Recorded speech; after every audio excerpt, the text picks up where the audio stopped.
En 2022, le Pakistan est frappé par des pluies d'une violence extrême.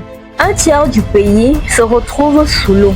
On parle là de plus de 33 millions de personnes affectées. En 2019, le cyclone Idai traverse le Mozambique, le Zimbabwe et le Malawi et fait plus de 1300 morts. Des villes entières sont rayées de la carte. Ces catastrophes ne sont pas arrivées sans signe. Elles sont arrivées plus vite que nos prévisions.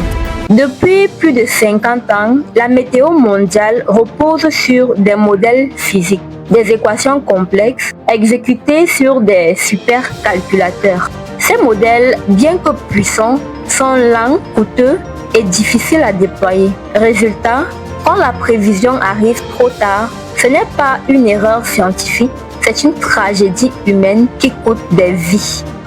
Aujourd'hui, Nvidia vient de réaliser une prouesse qui pourrait bien nous aider à sauver des milliers de vies humaines. Imaginez une intelligence artificielle capable de vous dire que dans 30 minutes, une catastrophe naturelle va frapper un quartier comme Deido, ici à Douala. Il s'agit de Earth 2, qui n'est pas une idée sortie de nulle part. C'est la synthèse de tout ce que Nvidia a appris.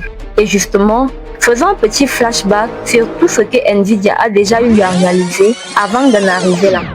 En 2022, Nvidia publie Forecastnet, qui est une IA capable de produire des prévisions globales en quelques secondes, là où il fallait des heures pour y arriver. Pour la première fois, une IA rivalise avec des supercalculateurs météo.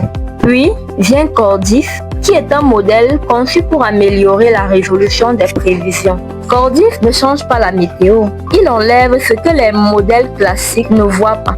Et ensuite arrive Stormscope, un modèle IA conçu pour les événements extrêmes, orages, précipitations violentes, tempêtes locales, des phénomènes qui tuent parce qu'ils arrivent trop vite.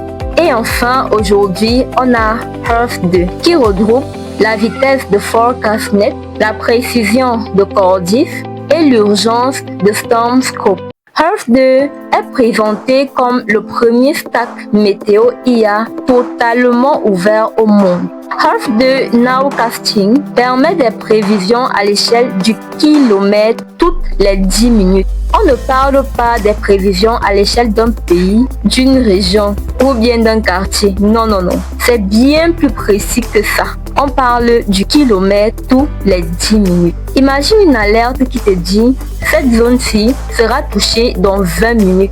20 minutes, ce n'est pas une statistique. C'est un temps très important. Parce qu'en fait, dans une catastrophe naturelle, le vrai luxe, ce n'est pas l'argent, c'est le temps. Et Earth 2 nous donne cette opportunité-là. Il nous donne du temps pour alerter, pour évacuer, pour protéger les infrastructures et par conséquent éviter de grandes pertes en vies humaines. Earth 2 Global Data Assimilation permet de reconstruire l'état actuel de l'atmosphère mondiale en quelques secondes, là où des systèmes classiques prennent des heures. Généralement, les régions les plus touchées par le climat sont souvent celles qui ont le moins d'outils pour le prévoir. On parle là de certains pays d'Afrique et de certains pays d'Amérique du Sud. Désormais, Earth 2 est open source et cela change une chose fondamentale. La météo de précision n'est plus seulement réservée aux pays riches, il s'ouvre au monde entier.